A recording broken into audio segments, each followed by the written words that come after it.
Good evening and thanks for joining us. I'm Maria Parham, editorial page editor for the Arizona Daily Star. In tonight's AZ Illustrated Metro, we'll find out about the employment trends in southern Arizona.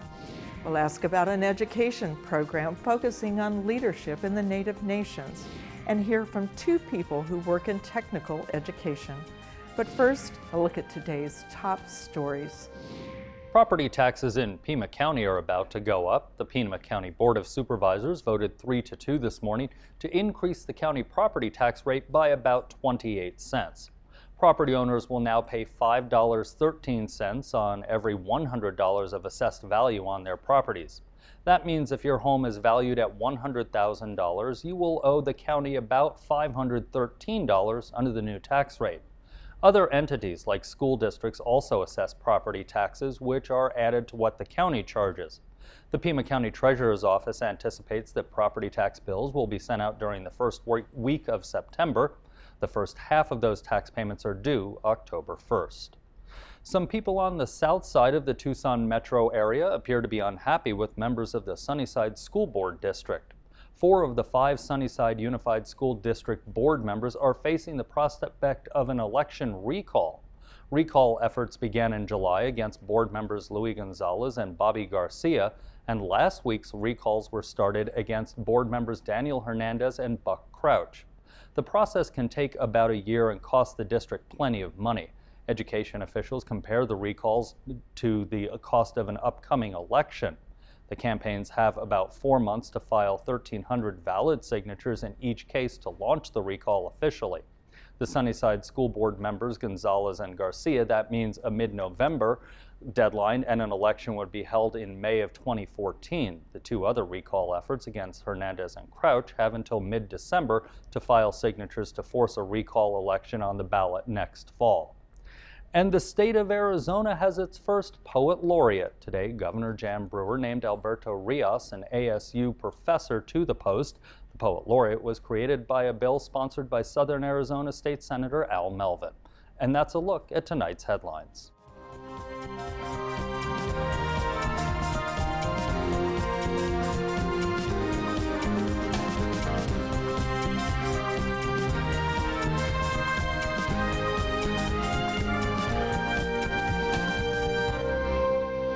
Tonight, we'll visit the Arizona Daily Star newsroom.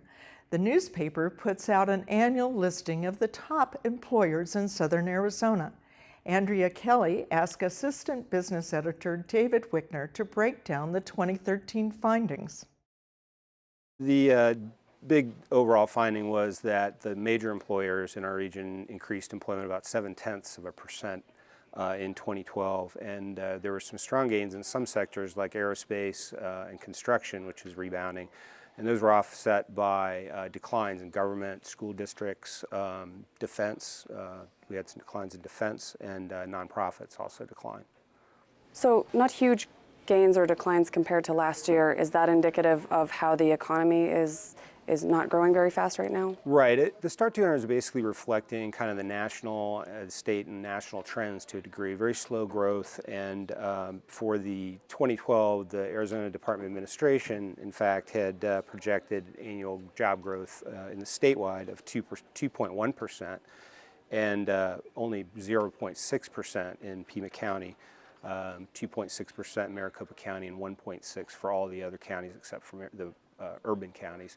So when you look at 0.7% for the Start 200 employers, although we don't capture every employer, it's just the largest employer, it's very much in line with what was seen last year. Can you talk a little bit about specific industries such as high tech or the aerospace and defense industries that we have here in Tucson? Sure. Aerospace companies here actually have increased the last couple of years pretty significantly. Companies like Bombardier, which has opened some new lines for maintenance, BE Aerospace, which is a maker of luxury aircraft interiors, business interiors, and Sargent Aerospace and Defense, which supplies a lot of parts for both aerospace and defense, all grew this year. And overall, that sector grew 10% in southern Arizona. What time frame do you look at each year? We look through the calendar year, And so we asked the companies, starting in late January, asked them to look back at and give us a snapshot at the end of the prior year, beginning of the year, however you want to look at it, in this case, the end of 2012. And we count full-time equivalent employees because that evens out the part-timers. The part-time numbers are included, but they're reduced by the proportion they work, so we get a good apples and apples comparison. So in other words, also the sequester impact would not be included in this report, even though it's coming out after that started? Correct. We'll just see that kind of unfolding. You've already seen, I think, and the economists have talked about how it's maybe led to more cautious hiring, for example, so we might already be seeing some of the effects of that just in more flat hiring, but a lot of that should unfold. We did have several defense companies in the Sierra Vista area that declined. Raytheon Missile Systems, here the biggest private employer in our region, one of the biggest in the state, was about flat. They lost a couple hundred, they say, to attrition. They have some very strong programs, missile defense, for example, which are expected to keep them maybe in a little better stead than some of their counterparts. Last year, you focused on government employment, public sector employment in the area. Right. Did you find any changes from last year to this year in that sector? We didn't actually make any big predictions regarding government employment, but it was expected to decline, and that has happened. The overall government fell slightly. State employment in our 6-county region fell 3%. Several cities and school districts continue to lose jobs. And also in our region, there's a fair amount of people from federal agencies like the Department of Interior and the Department of Agriculture, which also saw some losses in the past year.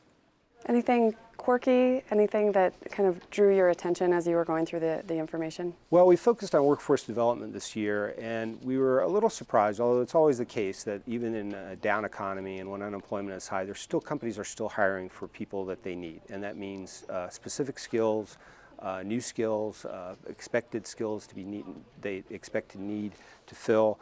And we did find a lot of that, actually, and some efforts to address that in the aerospace industry and particularly with machining. But the other thing we found that there's a real connect between kind of growing these workers right out of high school and into the community college. And even to the point of giving them basic job skills. And one comment was just getting people to understand they need to show up to work on time is a challenge at some point. So those type of skills are general skills that everyone should have, and there's a concern, I think, sometimes that we're not always getting the message out to the kids on that. So Unemployment has been at about 7.98% the last few months. Anything in the report indicate that the job prospects are changing for people? Well, I'm no expert, but I do read a lot of the economists, and I think we'll see more of the same sort of slow growth in the coming year. There are still some risks there and some uncertainties. A couple employers mentioned to us that healthcare reform has made them more cautious about hiring, and with federal sequestration coming, we expect maybe that to hit more in the defense area as well as we've already perhaps seen. Other than that, I think that basically everyone's looking for the economy just to build up a good head of steam, and that simply hasn't happened yet. An institute at the University of Arizona is focusing on rebuilding government structures in Native nations. Here to discuss the topic is Ian Record, director of the Rebuilding Native Nations course series, and Robert Williams, a professor who teaches in the program. Robert and Ian, thanks so much for being here today. This is a program that you're just getting started in the online part, but the research has been going on for a long time. Describe, Ian, the program for us. This series of courses is an outgrowth of the research that the Native Nations Institute here at the University of Arizona, along with fellow organizations like the Indigenous Peoples Law and Policy Program that Rob is a part of, and the Harvard Project on American Indian Economic Development, ongoing research we've been doing for close to 30 years now, looking at why some nations are more successful than others at achieving their goals, whether those be economic goals, cultural goals, social goals. And really this is a culmination of a lot of that research and really trying to bring the research back to the communities that need it most, and those are Native nations. And these are going to be through online courses? Yes, we offer these courses online and on DVD for those who are in very rural areas and don't have good internet connection. We want to make sure we can reach everybody. And really what sets them apart is the fact that they incorporate Native voices. So Rob is a citizen of the Lumbee tribe in North Carolina. So some of our faculty that teach the modules are Native, but we wanted to make sure that folks could hear from their peers, people who are on the ground making positive change happen.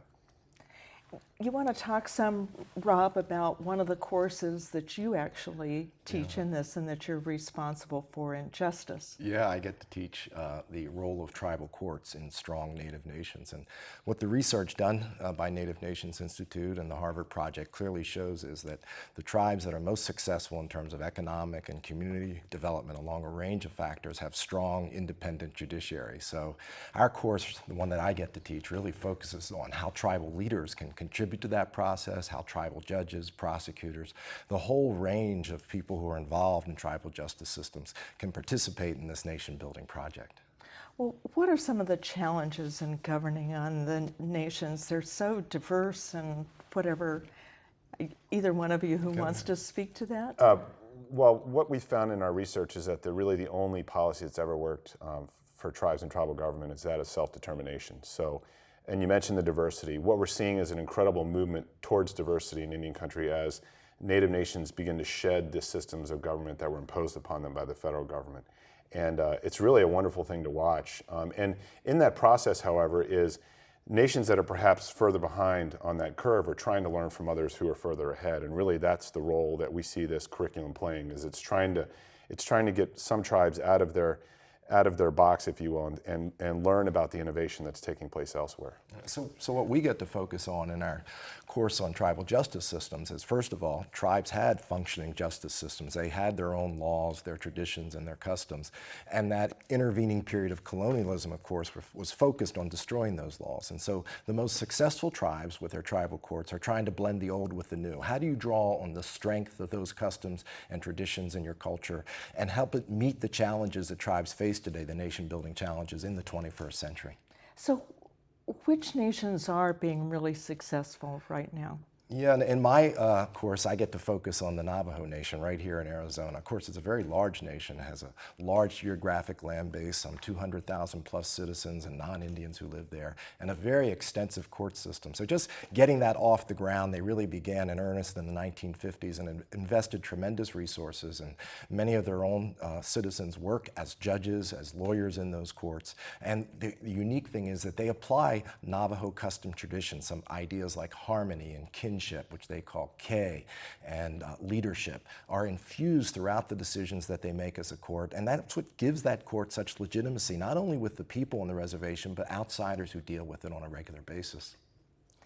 And go back and talk more, Ian, about the interviews you've done with so many people across the country. You were telling me it's really a landmark kind of program. Yeah, we're not sure, but we're pretty certain that this is probably the most ambitious oral history project ever undertaken on tribal governance and leadership. We have been videotaping every chance we get tribal leaders speaking up in front of their fellow peers, sitting them down in a studio such as this and interviewing them, picking their brains about the work that they've done, the challenges that they've seen, and the solutions that they've developed to overcome those challenges. And we've sort of lost track. We think it's around 150 tribal leaders we've interviewed. We have several hundred hours of footage.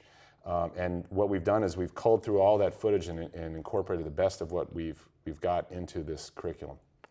And so this becomes a historical document as well as what you're using just for your classes now. What do you see happening to these things in the future and how you're going to expand on them? Yeah, this idea of honoring the past while also addressing the challenges of the future is absolutely critical to the research that we're doing, and we're continuing to work closely with tribal courts. The law college where I'm at has a tribal courts clinic, and we have faculty who focus in that area. So really we're investing a lot of resources because this is where tribes are asking us to invest in and work with them and help them. And so many of the students then from the law college are out there going to be working in the tribes? They've been for the last 15 years as clerks, helping tribes develop their own opinions, representing children in juvenile court, for example, doing a whole range of things. So it's a great two-way experience, both for them and for the tribe. If someone wants to know more about the program, where do they go, Ian? They can go to rebuildingnativenations.com. That's our website. It has an overview of each of the 8 courses in the series, and there's a lot more resources that folks can access there, and they don't have to take the courses. If they just want a little bit of knowledge about what's going on in any country, they can go there. Rob and Ian, thanks so much for being here today. Thank you. Thank you.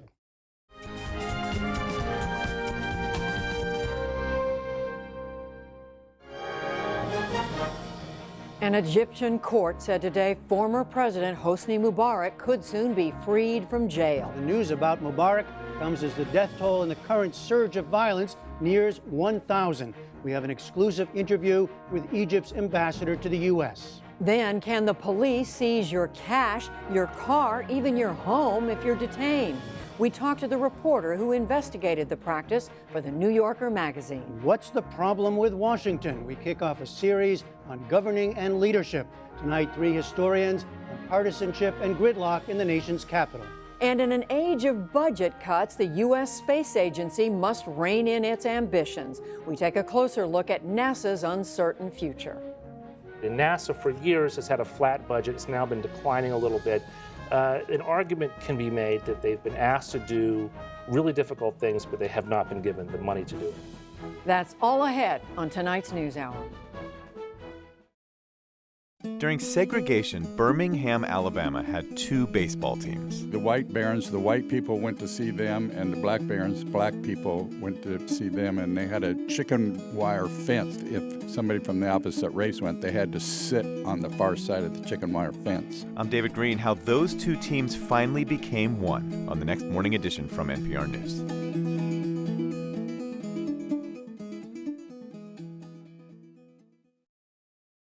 A recent study shows Arizona educators and businesses have a growing opportunity to supplement workforce skills through career technical education programs. Those are the programs that used to be called vocational education. As Michael Chihak reports, getting past the vocational stigma is a key to success. One of the problems with CTE, career technical education, is perception, especially parental perception, that it's a track away from college. How do we go about changing that? Well, I think you're right. I think one of the challenges is the perception issue, the historical issue. I think it's fair to say that historically, career and technical education, or basically back then called vocational education, did appear to be kind of a 2-track system. If you were on the vocational education track, you were one of those kids who was not going to be going to college. And I think that's really the myth that we're trying to change now in this work. Career and technical education today is a highly structured, highly aligned, rigorous course of education that actually is focused on preparing students for job placement, for career opportunities, and can and should also prepare students for post-secondary education, college success as well. So it really is about breaking down that perception and trying to create a system where a student can do both. It is about career and college success. Is the CTE program in Arizona, or the CTE movement in Arizona, finding a niche within the larger educational system, or does it need to be more integrated yet? I think it's a little bit of both. I think there are some bright spots of integration that we can find within our system. There are some fabulous programs within our state. And there are examples of where what you would say the traditional education system is aligning and working with career and technical education. But the challenge is it's not comprehensive enough, and it's not systemic across the entire system. And I think that's what we're needing to change. And I think there is some part of the career and technical education system that also has to fully embrace and evolve and emerge into this work as well. So it's a little bit of creating a dynamic and a change from both sides. And not just within the educational or the political system, but the business world. What's its engagement now, and how should that look? Well, I think the business voice is critically important, because at the end of the day, what we're trying to do when we're talking about just education in general is we're trying to prepare students so that they have career success, that they have lifelong opportunities. From a business perspective, we want to create a state of Arizona where the economic future of our state is driven by the type of workforce that we need to have. As you and others have pointed out, the old vocational education system was used sometimes to track low-income and minority students away from college. Have we changed that yet, or do we still have work to do? Well, I think the career and technical education system, the champions, don't champion that viewpoint. The challenge becomes, is like with anything, when you're changing from a traditional old model into a new system, there are examples of where that still exists. And so too often we still have situations where a student's background or a perception of a student is going to drive their opportunities. And so long as that continues to happen anywhere in the system, we're going to continue to face that challenge and face that barrier. So we have to address that particular point extremely hard. We need to emphasize that this is not a tracking system. This is not a system for those kids or a particular kids of color type of track versus another. But that's a work that's for us. That's a work that we need to champion in changing this system. The Latino population in Arizona is growing rapidly, will be a majority within the next 20 years probably of the state's population. Yet enrollment in CTE programs both in high school and in post-secondary education among Latinos is proportionately low. How do we drive that forward? Well, I think we address the Latino population issue comprehensively. I think what we recognize first and foremost is the future success of the state of Arizona and our economy will be driven fundamentally, I believe, by our ability to educate the Latino community. Just by the number of students that are coming through the K-12 education system are predominantly Latino kids. And the kids that have issues or academic challenges, that achievement gap exists for Latino kids. So it's about providing multiple pathways and opportunities for Latino kids and students to be successful. And so a career and technical education pathway is critical to that success. It's not the only pathway, it's critical to that. And what we have to do is, I think, a better job of defining those multiple pathways for Latino students. Actually for all students, but in particular for Latino students.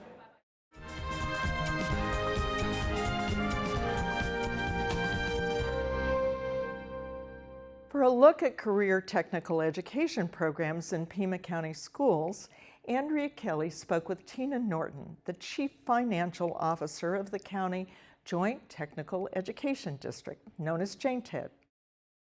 Thanks, Tina, for being here. Thank you for having me.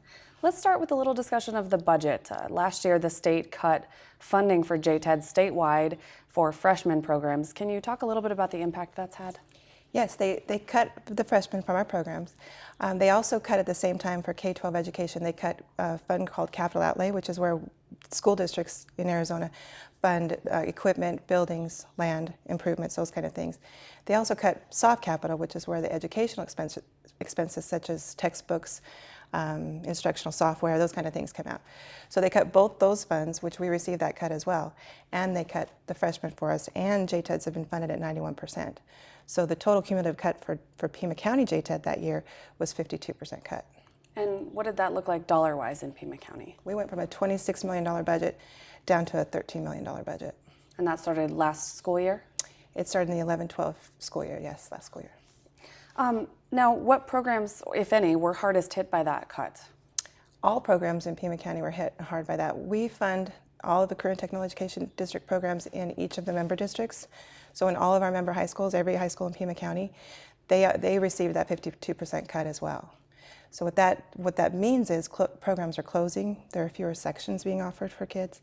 The other thing that's really important about career and technical education is that we provide premier programs, meaning the state-of-the-art equipment, most up-to-date technology. And when we have a cut like that, it's really hard to maintain that standard. So what happens to students who would otherwise be interested in attending these programs and now you're not able to have as many? That's a great question. It's a real domino effect because we're funded based on the number of students in our programs.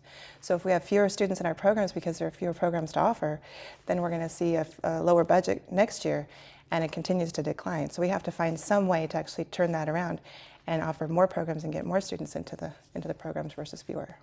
What are you doing to do that? How are you handling that? We're constantly lobbying the legislature, trying to show them that the money that they spend in career and technical education is a dollar well spent. The Morrison Institute launched a study last week that showed that our kids are 25% more likely to graduate high school. And there are national statistics that show they're 3 times more likely to finish college if they attend college. So our argument is that we're always looking for the one thing that works in education. We've got results that show that what we do works, at least for our kids. So fund those programs and those are dollars well spent. We've seen some statistics that show statewide enrollment is down about 43% because of these budget cuts. Are there any other factors driving these enrollment changes other than finances?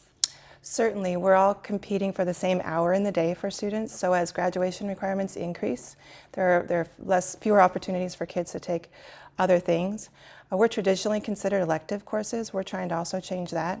Many of our courses have rigorous academics, and so a student could achieve a math credit or a science credit by taking our courses, so we're working towards that as well.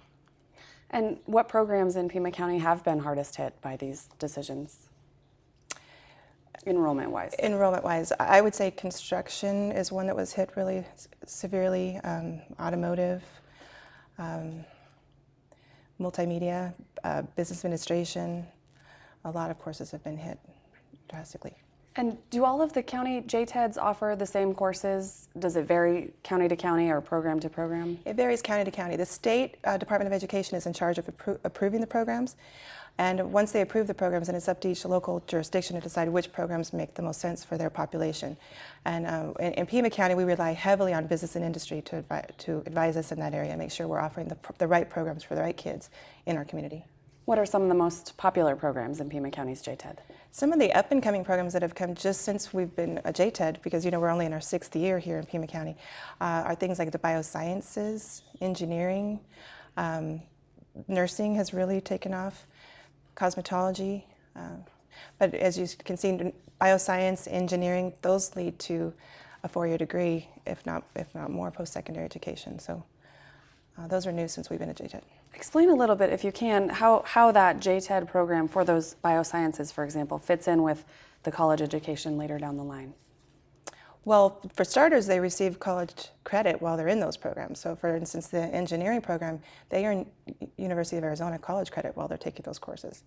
And so those courses then lead directly towards the engineering field, whether it's in biomedical engineering or mechanical engineering. And they can look at those programs when they're in high school, learn as much as they can there, and then choose their desired field once they get to college. That's interesting. I think a lot of people view technical education as an alternative to college. It's either or, not both. Is that something you have to educate the public about? We really do, because it's exactly the opposite of that. Even take our cosmetology program, for instance. When a student graduates from that program and gets a state license, they can take that license to Eastern Arizona College and they get 45 college credits granted to them. So they're within 6 courses of having their AA, just by virtue of having that cosmetology license. Many of our programs lead directly to college. We have currently 126 of our nursing graduates are employed by Tucson Medical Center.